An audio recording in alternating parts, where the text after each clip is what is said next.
Assalamualaikum warahmatullahi wabarakatuh.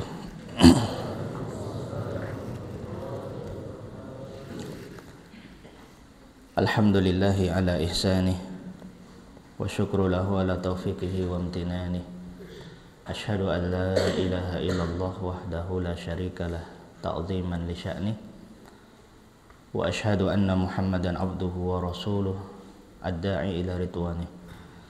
Allahumma salli wa sallim ala nabiyyina Muhammadin wa ala alihi wa sahbihi wa ikhwanihi amma ba'd. Para ustadz, para ustadzah, para santri, para jamaah yang dimuliakan Allah Subhanahu wa taala.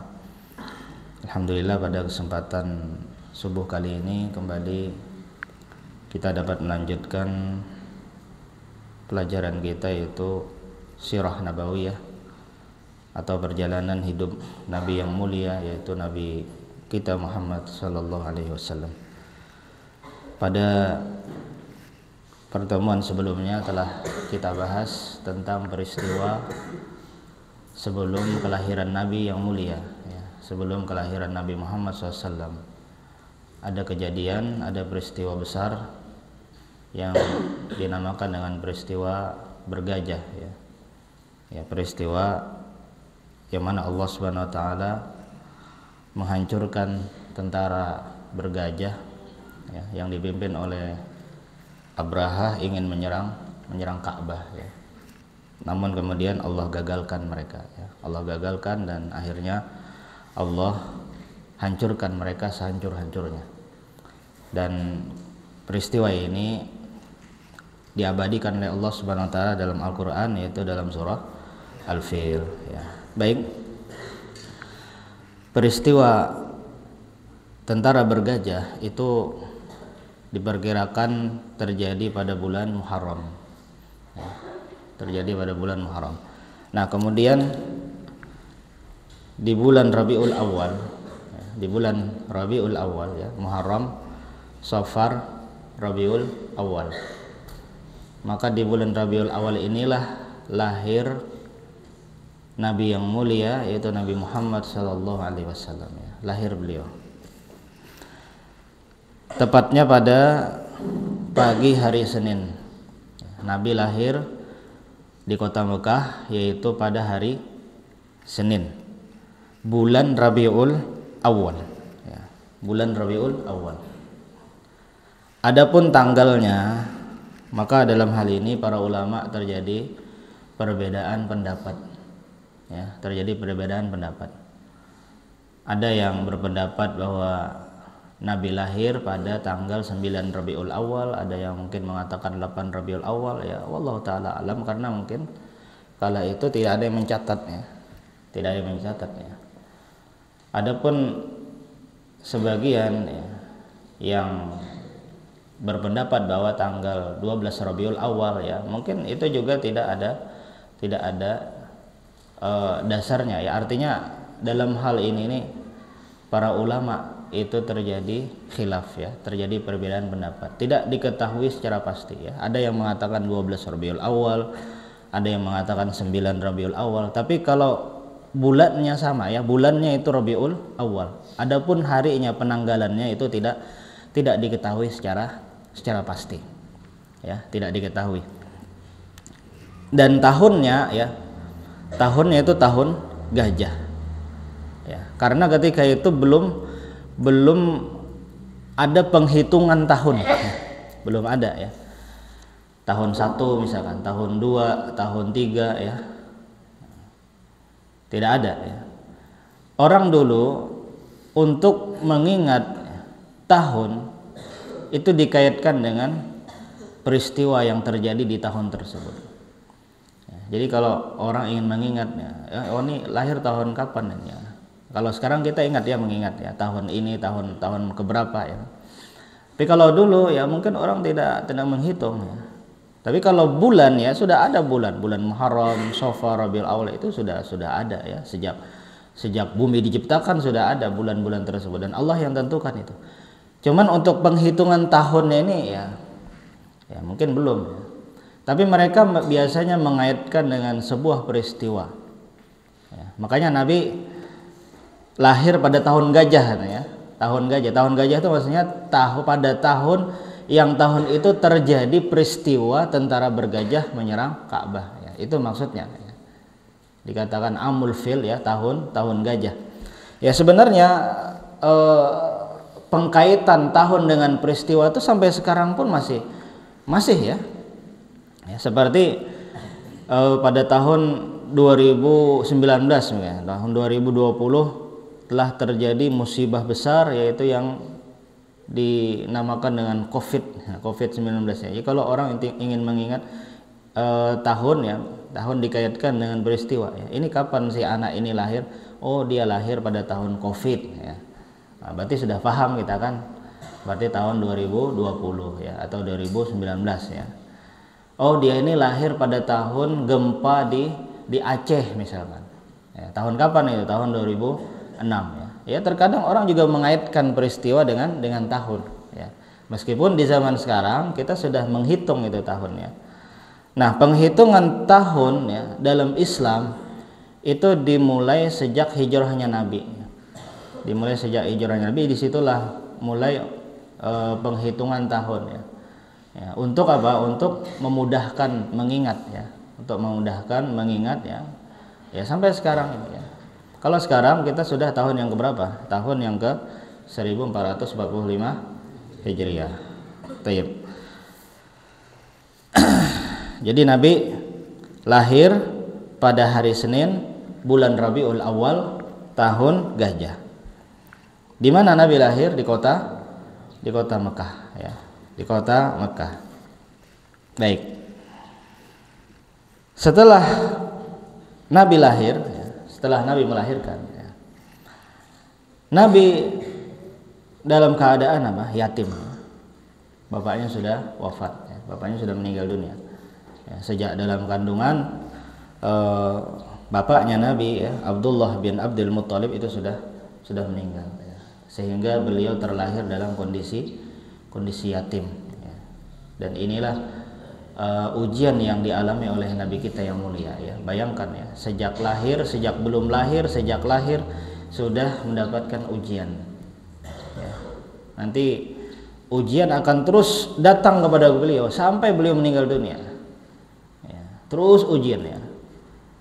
Jadi kalau misalkan ada orang yang mengeluh tentang keadaan hidupnya ya, maka kita katakan Nabi yang mulia itu hidupnya lebih banyak ujiannya daripada kita ya. Bahkan sejak lahir, sebelum lahir pun sudah diuji oleh Allah ya. Jadi beliau tidak pernah berjumpa sekalipun dengan bapaknya ya. Tidak pernah berjumpa, bahkan untuk melihat wajahnya pun tidak pernah ya. Bayangkan ya, Nabi lahir dalam kondisi yatim ya.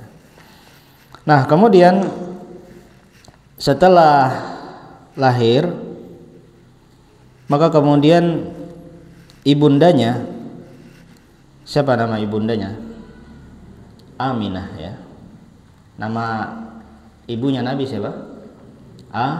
Aminah. Kalau bapaknya siapa? Abdullah bin Abdul Muttalib. Nama ibunya Aminah binti Wahab. Ya. Itu nama ibunya. Ibunya mengutus seseorang untuk memberitahukan kelahiran anaknya ini kepada kakeknya ya, kepada mertuanya ya, mertuanya Aminah ya, itu kakeknya Nabi ya. Siapa kakeknya Nabi namanya? Abdul Muttalib ya. Diberitahukanlah kabar gembira ini kepada kakek Nabi ya.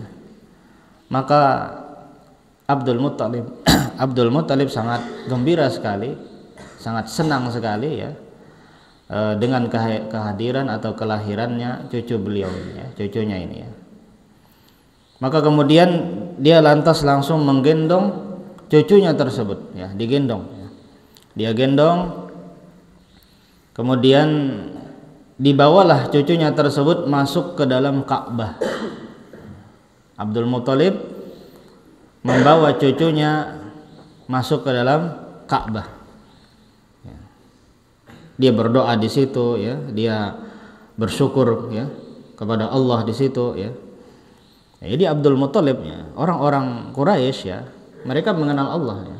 Meskipun mereka orang-orang musyrikin, mereka mengenal Allah. Cuma mereka menyekutukan Allah dengan makhluk. Ya. Itulah kenapa mereka ya termasuk orang-orang musyrikin, ya, orang-orang kafirin. Ya.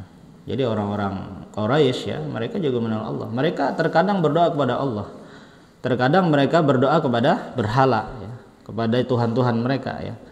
Jadi Allah disamakan dengan Tuhan-Tuhan mereka. Ya. Jadi Tuhan mereka banyak, ya, berhala-berhala mereka banyak.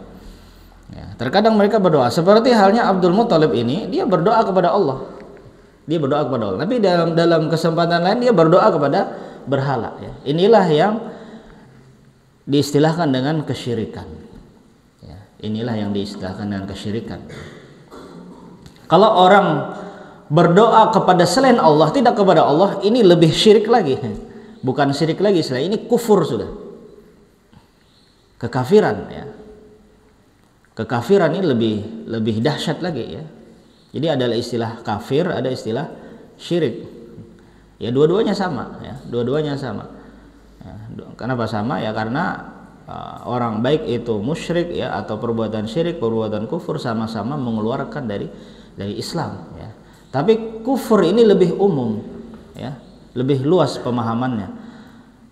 Kalau syirik itu bagian dari kekafiran, ya. Syirik itu bagian dari kekafiran. Tapi kalau kafir itu lebih besar, ya, cakupannya lebih luas. Makanya kalau kita katakan ada orang yang tidak percaya Allah, ini lebih kufur daripada orang musyrik.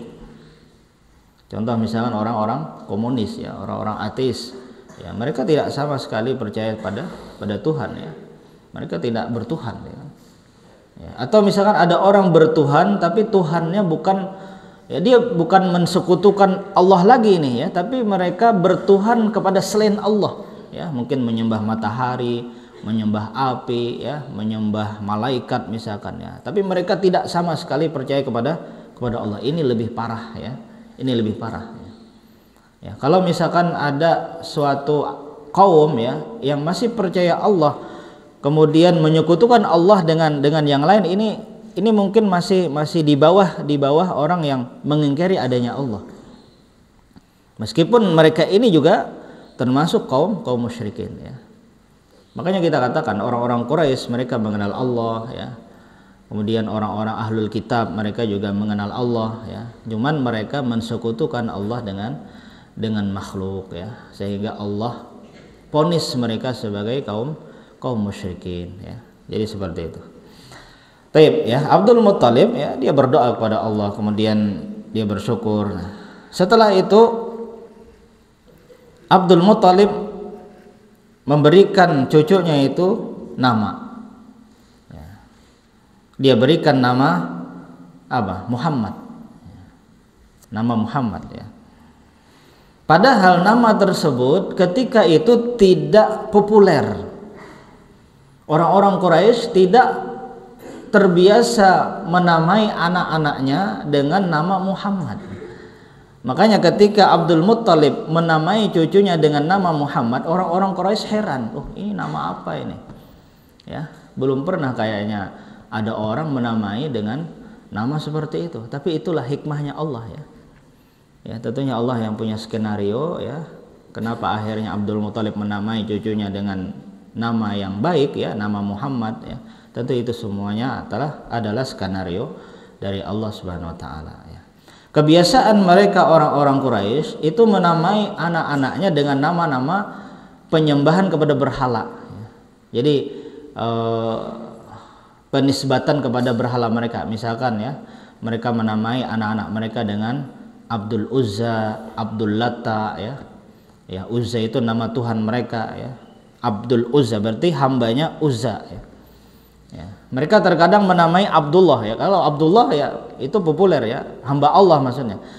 Di kesempatan yang lain mereka menamai anaknya dengan nama penyembahan kepada berhala, ya. Ada Abdul Uzza, ya. Seperti nama Abu Lahab. Abu Lahab itu bukan nama aslinya, ya. Itu nama sebutannya. Nama aslinya siapa? Nama aslinya Abdul Uzza, ya. Nama Abu Lahab itu aslinya adalah Abdul Uzza, ya. Bapaknya mengasih nama anaknya dengan nama Abdul Uzza ya. Jadi nama-nama ketika itu seperti itu. Ya, ada Abdul Syam ya, ada Abdul Dar ya. Ini penghambaan kepada selain Allah semua ini. Nah, ketika Abdul Muttalib memberikan nama cucunya dengan Muhammad, maka orang-orang Quraisy heran ya. Ini nama apa ini ya? Ya mungkin agak lucu lah bagi mereka. Kok dikasih nama Muhammad ya. Kemudian setelah hari ke-7 kelahiran Nabi, kakeknya mengkhitan Nabi ya. Dan inilah tradisi yang berlaku kala itu di kalangan bangsa Arab ya. Dan akhirnya tradisi ini menjadi sunnah di dalam Islam ya. Jadi kalau ada bayi lahir itu sunnahnya dikhitan pada hari ke-7 ya. Tapi hukumnya sunnah saja. Kalau misalkan tidak ya sudah, berarti hari ke-14 misalnya, termasuk akikah gitu ya. Kalau memang orang tuanya nggak berani juga mengkhitan ya sudah, tunggu besar ya, mungkin tunggu umur 4 tahun 5 tahun ya. Bahkan terkadang ada yang sudah umur 7 tahun baru dikhitan oleh orang tuanya ya. Nggak tahu kalau antum dikhitan umur berapa ya, kelas 1 SD, kelas 2 SD ya. Tapi sunnahnya itu umur 7 hari ya, umur 7 hari. Dan itu tradisi yang berlaku kala itu ya. Jadi Nabi Muhammad kecil itu dikhitan oleh kakeknya ketika berumur 7 hari ya, ketika berumur 7 hari.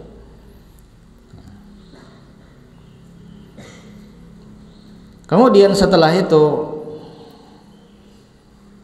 sudah menjadi tradisi mereka juga ya, ketika ada bayi lahir itu disusukan kepada ibu susuan ya, kepada ibu susuan ya. Jadi selain kepada ibunya sendiri, juga diserahkan kepada ibu susuan yang lain.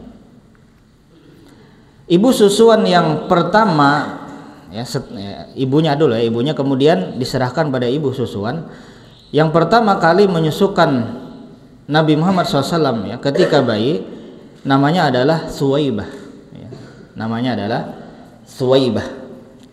Suwaibah ini adalah budak wanitanya Abu Lahab ya. Abu Lahab punya budak ya, budaknya tersebut dalam keadaan menyusui juga, dia juga punya anak kecil. Nah akhirnya Abu Lahab ya menyuruh budaknya ini agar menyusukan ponakannya ya, Muhammad kecil. Jadi Abu Lahab ini ketika ponakannya lahir dia gembira, senang dia ya.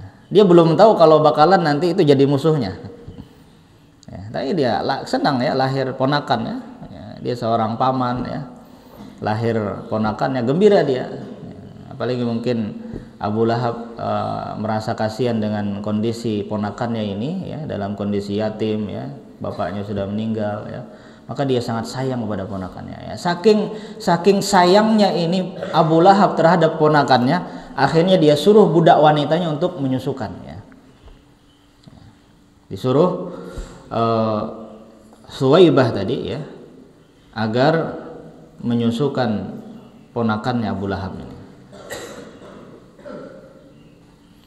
Nah, selain Muhammad kecil yang disusukan oleh Suwaibah tadi, budak wanitanya Abu Lahab, juga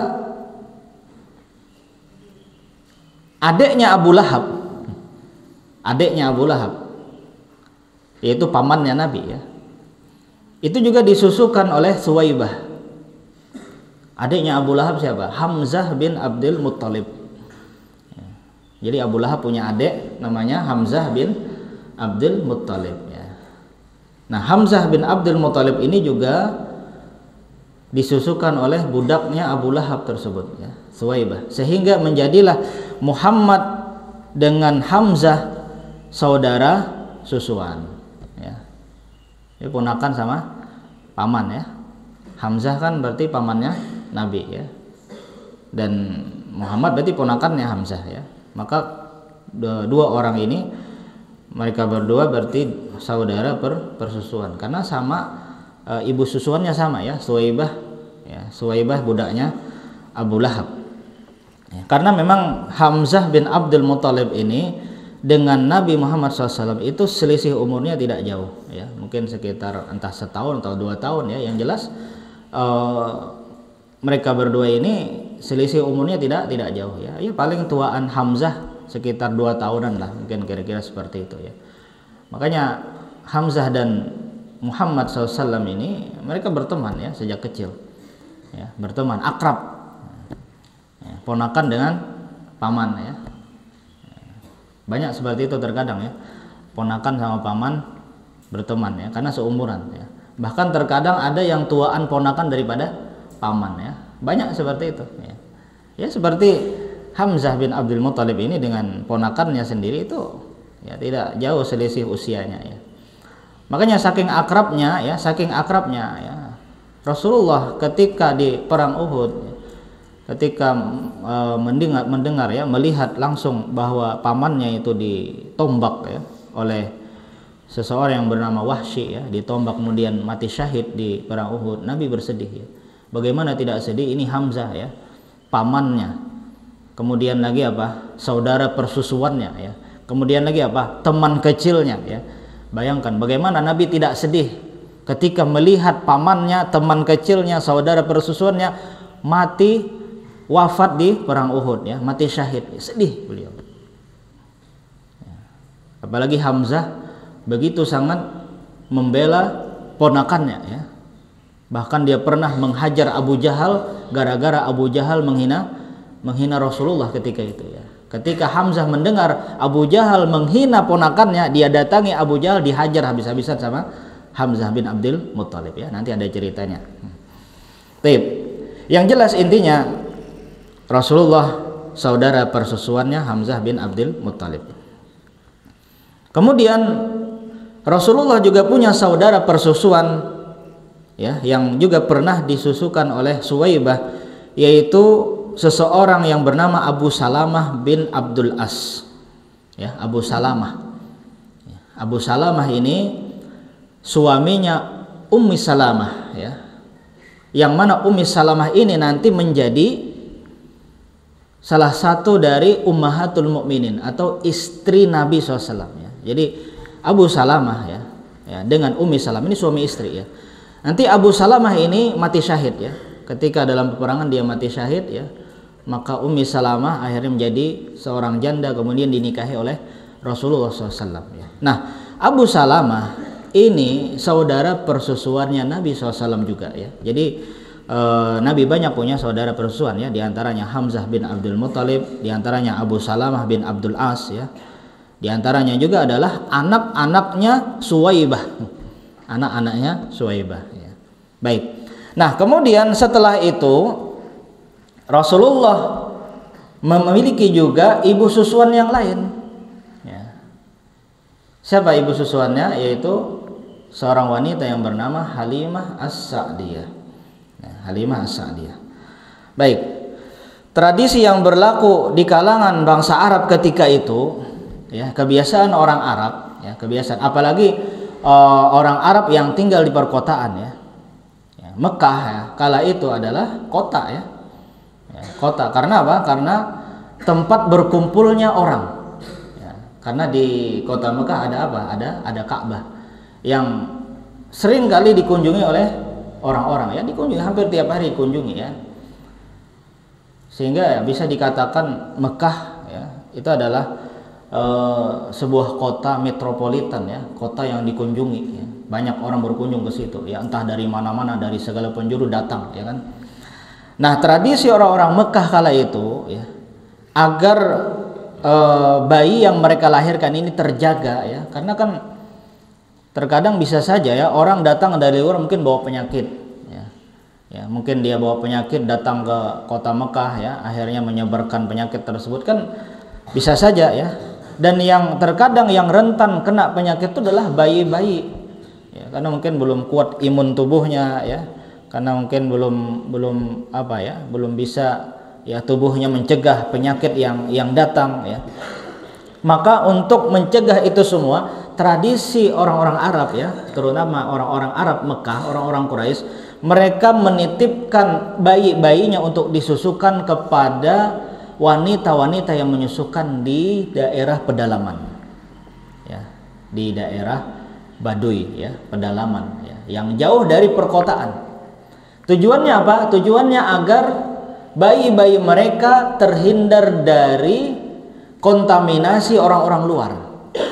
Ya, karena kalau di pedalaman kan ya nggak mungkin lah orang-orang ya dari segala penjuru datang ke situ ya, namanya juga pedalaman ya. Ya, itu tujuan mereka ya. Kemudian juga untuk menjaga kemurnian bahasa Arab. Karena kalau sudah di kota itu campur sudah. Ya. Kadang orang yang luar Arab datang kemudian apa? Tercampurlah bahasa Arab dengan bahasa luar sehingga tidak murni lagi bahasa Arab tersebut. Tapi kalau di pedalaman bahasa Arabnya masih murni, masih asli. Sama kayak kita di Indonesia ini ya. Kalau kita ingin belajar bahasa daerah yang murni, pergilah ke pedalaman. Ya, itu masih asli itu bahasanya itu. Tapi kalau sudah di perkotaan, nggak murni lagi itu bahasa daerah ya. Coba kalau kita pergi ke daerah perkotaan ya, daerah perkotaan yang di situ kumpulannya berbagai macam orang ya, dari ini ya. Mungkin nggak kita lagi menggunakan bahasa daerah, enggak, terkadang kita cuma pakai bahasa Indonesia aja sudah ya, kita pakai bahasa Indonesia ya, nggak pakai bahasa daerah lagi ya. Tapi coba kalau kita pergi ke pedalaman, asli bahasanya ya, bahasa Banjar misalnya, bahasa Banjar yang asli itu ya adanya di pedalaman ya, dari sisi logatnya ya, dari sisi lahjanya itu masih murni itu. Tapi kalau sudah pergi ke perkotaan itu sudah hilang itu bahasa daerahnya, paling sedikit ya.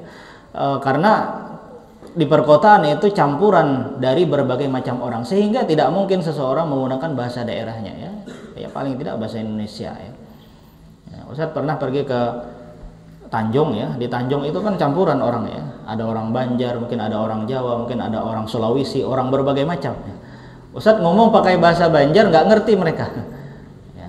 Ustadz tolong jangan pakai bahasa Banjar Ustadz ya, kami nggak paham. Oh sampean dari mana? Kami dari Sulawesi oh, ya udah, jadi bahasa Indonesia akhirnya ya, sehingga akhirnya itu udah tidak murni lagi bahasa itu ya. Begitupun juga yang terjadi di kota Mekah kala itu ya. Sehingga untuk menjaga keaslian bahasa Arab, maka mereka menitipkan anak-anak mereka, bayi-bayi mereka ke pedalaman ya, ke daerah Baduy. Makanya sampai sekarang di Mekah itu ya, atau mungkin di Madinah juga ya, termasuk. Itu kalau antum mendengar itu bahasa Arabnya bukan bahasa Arab murni ya, sampai sekarang.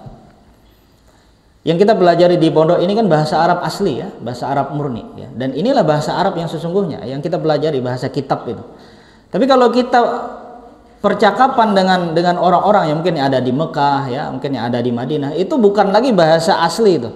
Itu bahasanya sudah amiyah namanya. Bahasa Arab amiyah, campuran. Ya, Ustadz aja kadang ngomong sama mereka nggak nyambung ya.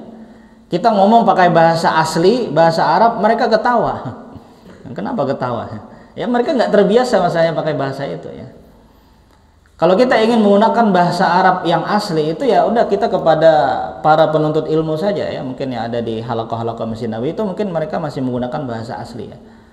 Atau mungkin yang di pedalaman bisa jadi itu bahasanya masih murni ya, masih asli. Tapi kalau sudah di perkotaan campuran ya. Kadang bahasa Arab dicampur dengan bahasa Bangladesh, bahasa India, bahasa Urdu ya, macam-macam. Sehingga akhirnya bahasanya campur ya. Campur, tidak lagi itu bukan bahasa Arab lagi namanya, itu bahasa amiyah campuran. Ya. Tidak lagi murni ya, tidak terjaga lagi. Ya.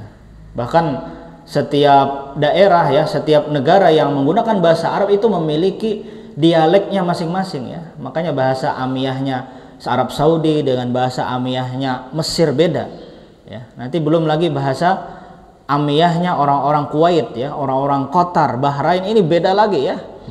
Beda-beda. Ya, makanya yang kita pelajari itu adalah bahasa asli ya, bahasa yang murni ya.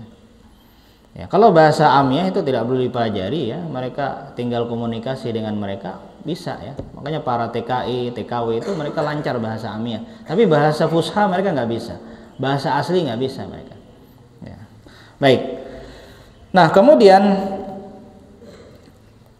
berdatanganlah wanita-wanita dari pedalaman datang ke kota Mekah. Dan ini juga tradisi orang-orang pedalaman ketika itu ya. Mereka datang ke kota Mekah untuk mencari anak-anak bayi yang sekiranya bisa dibawa untuk disusukan ya, dan mereka meminta upah dengan pekerjaan tersebut. Jadi berdatangan ya wanita-wanita dari pedalaman datang ke kota Mekah nyari bayi ya. Ya, kalau misalkan kebetulan bayi tersebut dari kalangan keluarga kaya ya, orang tuanya kaya, wah ini mereka sangat senang ya. Tentunya mungkin upahnya lebih besar ya. Maka dikisahkanlah beberapa wanita yang datang ke kota Mekah, yaitu berasal dari perkampungan kabilah Bani Sa'ad yang ada di kota Taif ya. Jadi datang sekumpulan wanita dari perkampungan Bani Sa'ad ya. Di mana? Di kota Taif ya, di daerah Taif ya. Daerah Taif itu kurang lebih sekitar 80 km dari kota Mekah ya. Ustadz pernah ke situ ya. Daerahnya pegunungan ya, di kota Taif itu daerah pegunungan ya, dingin sekali ya, dingin ya. Makanya Ustadz sampai gemetar tangan ya, karena saking dinginnya di kota Taif itu tangan sampai gemetar ya, karena saking entah berapa derajat ya, mungkin entah 10 derajat, entah berapa, enggak tahu, pokoknya dingin sekali ya. Itu di kota Taif ya, dan tempatnya itu apa namanya, indah ya tempatnya itu, karena pegunungan ya, pegunungan. Mungkin kalau di Indonesia itu seperti di daerah Jawa Tengah ya, Magelang ya. Ustadz juga pernah ke Magelang, itu daerah pegunungan juga, dingin sama ya. Nah, sama persis sih di Taif ya. Jadi tempatnya hijau ya. Ya, tidak seperti di Mekah. Kalau di Mekah gersang. Ya, tandus. Ya, kalau di Taif subur ya. Makanya buah-buahan banyak yang dari situ ya. Perkebunan ya. Itu di kota Taif ya. Nah, berdatanganlah beberapa wanita. Di antara salah satu sekumpulan wanita tersebut ada seorang wanita yang bernama Halimah As-Sa'diyah. Ya, Halimah, namanya Halimah ya. Adapun As-Sa'diyah ini nisbat kepada sukunya. Karena dia berasal dari kabilah Bani Sa'ad ya. Makanya disebut dengan As-Sa'diyah ya, Halimah As-Sa'diyah. Pada saat itu terjadi musim panceklik ya, musim panceklik. Susah ya, mungkin tumbuhan tidak tumbuh ya, namanya juga musim panceklik. Musim sulit ya, musim sulit. Kalau zaman kita musim apa itu ya, mungkin susah panen dan sebagainya, mungkin seperti itu. Maka kemudian Halimah As-Sa'diyah beserta rombongannya pergi ke kota Mekah ya, dengan harapan bisa mendapatkan bayi susuan, agar dengan itu mereka mendapatkan upah ya, mendapatkan upah ya, mungkin buat tambahan ekonomi mereka ya, apalagi ketika itu terjadi musim panceklik ya. Maka kemudian Halimah ya datang ke kota Mekah mencari bayi-bayi yang ingin disusukan. Setelah itu mereka mendapatkan bayi ya, sudah dapat ini, dapat. Tinggal akhirnya Halimah tidak dapat. Halimah ini tidak mendapatkan bayi susuan ya. Yang tersisa ketika itu hanya Muhammad SAW. Adapun wanita-wanita kenapa tidak mengambil Muhammad SAW? Karena mereka tahu kondisi Muhammad ini dalam keadaan yatim ya. Mereka tidak mau ya, bapaknya nggak ada nih ya, pas paling nanti minta upahnya murah katanya ya. Mungkin mereka memperkirakan seperti itu, atau mungkin jangan-jangan ya, keluarganya nggak bisa memberikan upah mereka. Akhirnya mereka nggak mau ngambil Muhammad ya, tidak mau. Akhirnya mereka nyari-nyari, mungkin ada anak orang kaya ya, mungkin bapaknya kaya raya ya, itu yang mereka ambil. Dapat. Akhirnya Halimah tidak dapat lagi ya, kecuali satu bayi ini saja, bayi Muhammad SAW ya. Halimah berpikir ya, ambil tidak ya. Ini teman-temannya nggak ada yang mau ngambil nih, karena mereka tahu bahwa kondisi anak ini, bayi ini dalam kondisi yatim. Halimah ya, antara ngambil atau tidak ya. Akhirnya dia berdiskusi dengan suaminya ya. Wahai suamiku, gimana nih pendapat sampean? Kita ambil tidak nih bayi ini ya. Saya ada perasaan iba nih ya dengan bayi tersebut ya. Saya ingin ngambil ya, gak apa-apa sih kalau nggak diupah katanya. Ini apa namanya, kerelaan hati Halimah As-Sa'diyah ya, dia rela ya, udah nggak apa-apa kalau memang orang tuanya nggak sanggup bayar upahnya, ya sudah kita pungut saja, kita ambil saja meskipun tanpa upah, kata Kata Halimah ya. Kata suaminya, ya udah nggak apa-apa, silahkan. Semoga Allah berkahi. Semoga dengan memungut anak yatim tersebut Allah memberkahi kehidupan kita ya. Dia suaminya mendukung, ambil aja, nggak apa-apa. Ya. Meskipun kalau sekiranya keluarganya tidak bisa memberikan upah kepada Halimah, akhirnya diambillah Muhammad tersebut. Nah, ketika Muhammad bayi diambil oleh Halimah As-Sa'diyah, maka terjadilah keajaiban ya. Terjadilah keajaiban. Tentunya atas izin Allah ya. Keajaiban yang terjadi apa diantaranya? Yang sebelumnya Halimah ini ya, dia mengendarai seekor keledai yang lemah ya. Keledainya ini ya bisa dikatakan lemah ya, tidak kuat ya. Kemudian juga onta yang tidak bisa mengeluarkan air susunya ya, tidak bisa. Tapi setelah Halimah mengambil bayi Muhammad, maka terjadilah keajaiban ya. Di antara keajaiban yang terjadi, keledai yang tadinya lemah jadi kuat atas izin Allah. Onta yang tadinya tidak mengeluarkan air susu kemudian mengeluarkan air susu ya. Ya, termasuk juga Halimah itu sendiri yang ASInya tadi tidak keluar ya. Ketika mengambil Muhammad terjadi keajaiban, ASInya keluar. Ya. Dia kan bawa anak bayi juga ya, bayi ya. Halimah As-Sa'diyah juga bawa bayinya ya, bayinya sendiri deh. Itu sejak awal nangis saja karena tidak bisa diberikan ASI oleh ibunya karena tidak keluar ASInya ya. Sehingga ketika Halimah mengambil Muhammad, tiba-tiba ASInya keluar. Akhirnya apa? Bayinya bisa disusukan dan akhirnya Muhammad juga bisa disusukan. Ketika Muhammad disusukan dan bayinya Halimah disusukan, akhirnya mereka berdua bisa tidur nyenyak ya. Kemudian Halimah dengan suaminya melihat ontanya juga mengeluarkan air susu, maka mereka minum dari air susu onta tersebut ya. Sehingga tubuh mereka menjadi kuat ya, menjadi bertenaga ya, menjadi sehat ya. Nah, kemudian keledai yang dikendarainya itu menjadi kuat. Ini keberkahan.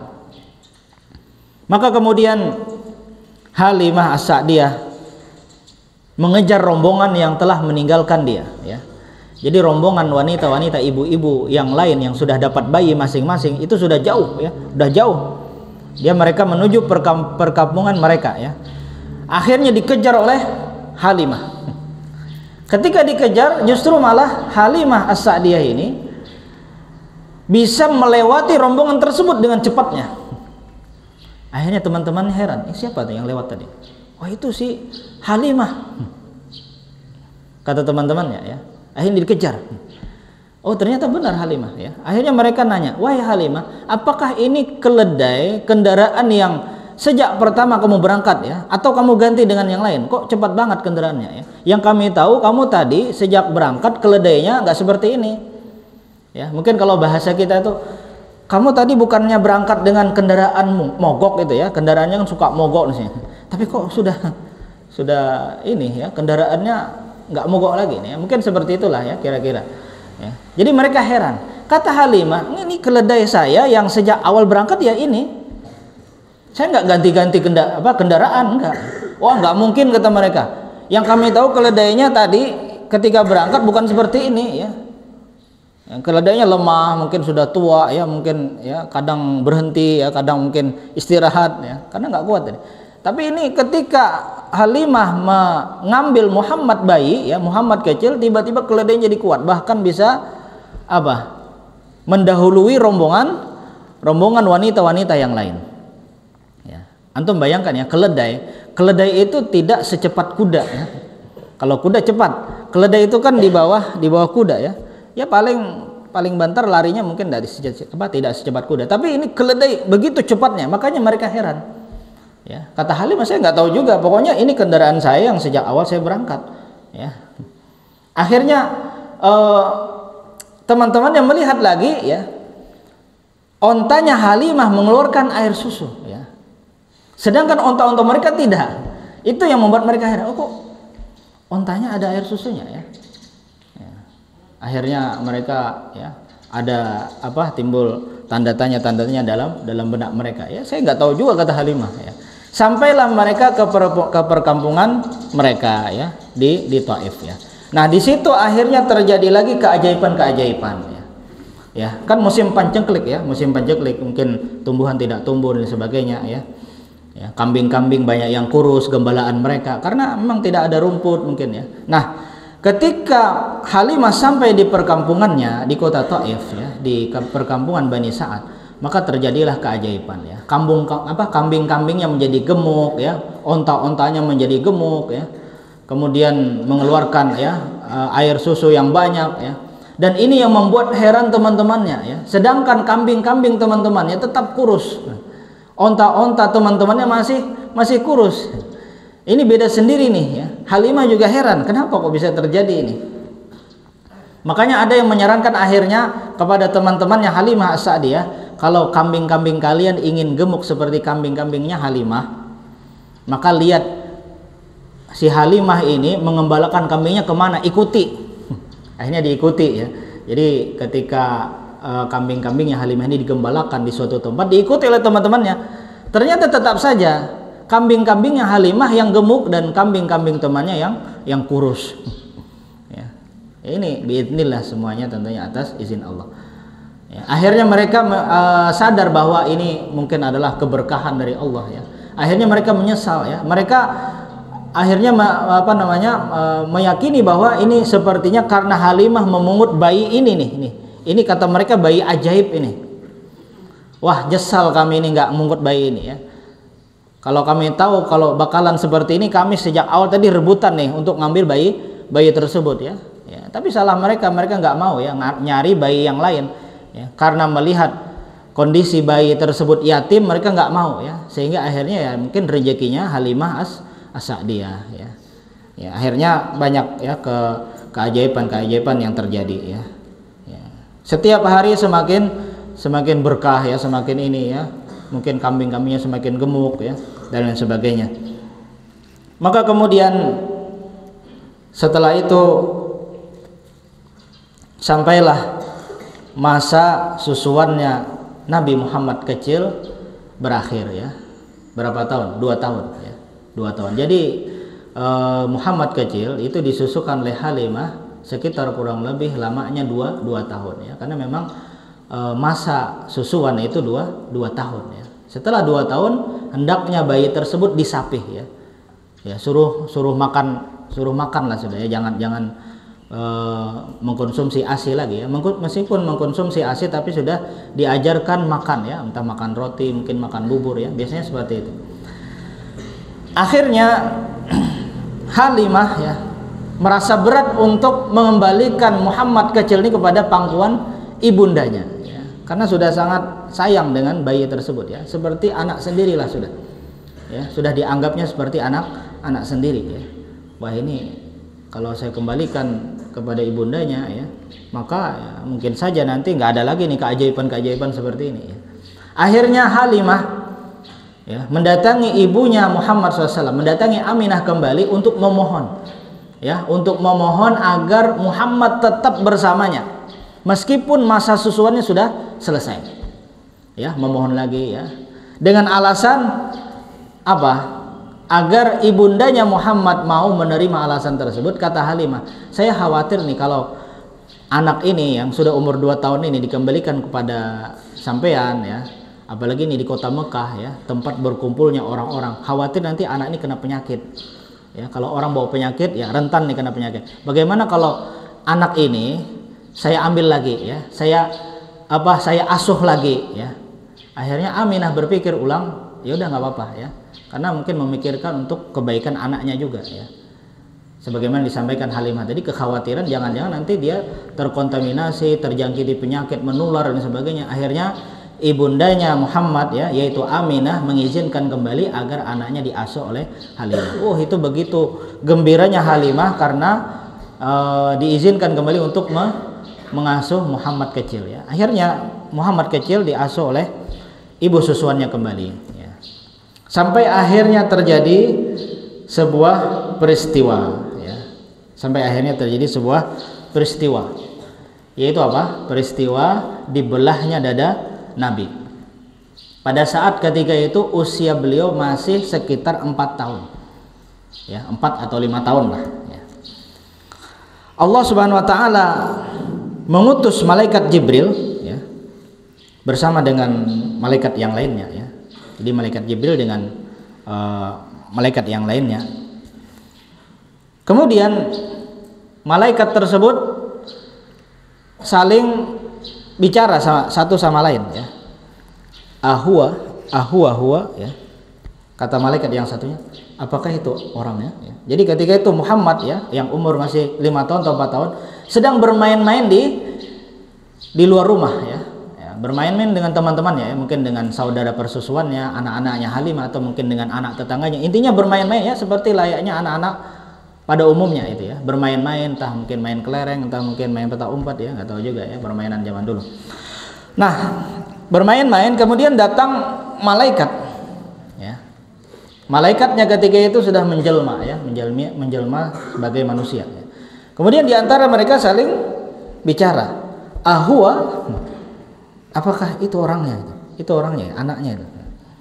Ya, kayaknya benar, itu orangnya. Ya. Mungkin sudah disampaikan oleh Allah ciri-cirinya, ya. Ini anaknya seperti ini, seperti ini. Maka kemudian ketika pada saat anak-anak tersebut bermain, ya, malaikat ini menangkap Muhammad, ditangkap. Ketika ditangkap, anak-anak yang lain kabur, ketakutan. Ya. Mereka kira ini, wah, ini penculik ini, ya, pembunuh. Akhirnya mereka kabur semuanya, pulang ke rumah, melaporkan kejadian tersebut, ya. Di antaranya adalah anak-anaknya Halimah As-Sa'diyah datang masuk ke dalam rumah. Dia panggil ibunya, wahai ibu, ini Muhammad dibunuh, Muhammad diculik, ya, entah Muhammad ditangkap sama seseorang, ya. Wah, itu kagetnya bukan main, ya. Ya, ditangkap, memang ditangkap, ya. Jadi Muhammad ditangkap, kemudian dibaringkan, maka kemudian ketika itu terjadilah pembelahan dada Nabi untuk pertama kali, ya. Pada saat kapan? Usianya beliau masih 5 tahun atau 4 tahun atau 5 tahun, nah, kurang lebih seperti itu. Dibelah, ya, dibelah dadanya. Bayangkan nih, ketika itu belum ada obat bius, ya, belum ada peralatan medis yang modern seperti sekarang, ya, tapi atas izin Allah, ya, semuanya berjalan dengan lancar. Pembedahan ketika itu berjalan dengan lancar, ya, dibelah, beneran dibelah. Maka kemudian ketika dibelah dada Nabi SAW, maka diambillah jantungnya, ya, diambil jantung, ya, jantungnya dibelah lagi, ya. Maka kemudian malaikat tersebut mengeluarkan dari bagian jantungnya tersebut seperti segumpal darah, ya, dikeluarkan, ada segumpal darah dikeluarkan. Maka Jibril berkata, kata Jibril, ini adalah bagian setan, ya, dibuang, ya. Kenapa ini dilakukan? Ya, tentunya atas perintah Allah, karena bayi ini nanti akan disiapkan oleh Allah untuk menjadi apa? Menjadi nabi dan rasul. Ya. Jadi jangan sampai seorang nabi dalam hatinya, ya, dalam jantungnya terdapat bagian dari syaitan.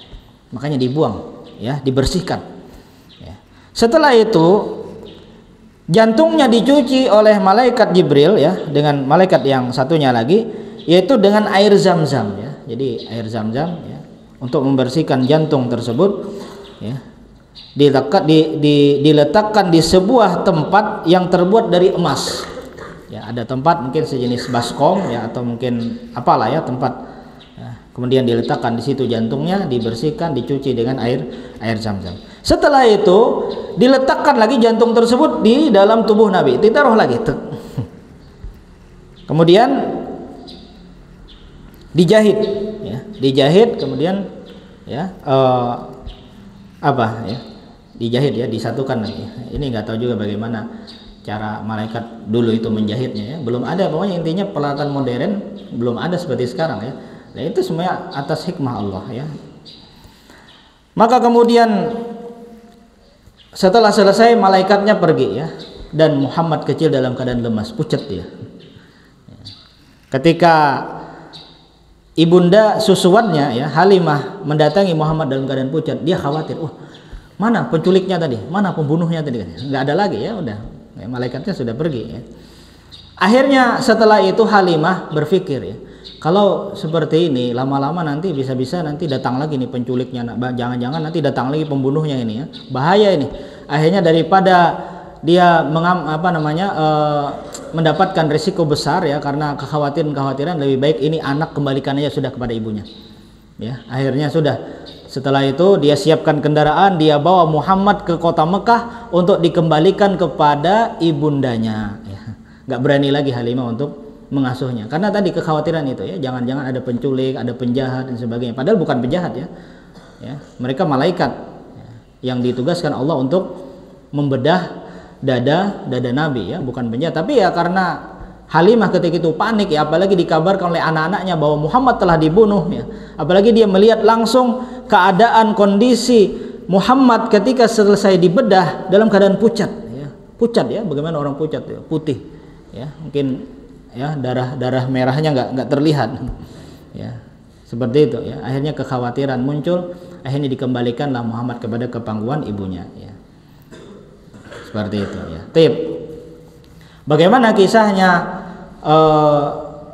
Nabi Muhammad kecil dengan ibundanya, maka kita lanjutkan di pertemuan selanjutnya ya, insyaallah taala. Demikian mungkin yang dapat Ustadz sampaikan ya, mudah-mudahan kita senantiasa diberikan kemudahan dalam mempelajari agama ya, mempelajari Islam ya, mempelajari sejarah Islam. Mudah-mudahan Allah senantiasa berikan taufik dan hidayahnya kepada kita semua. Amin amin ya rabbal alamin.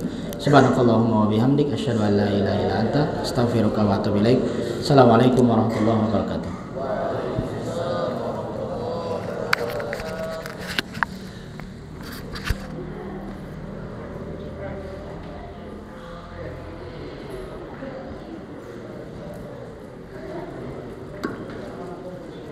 Assalamualaikum warahmatullahi wabarakatuh.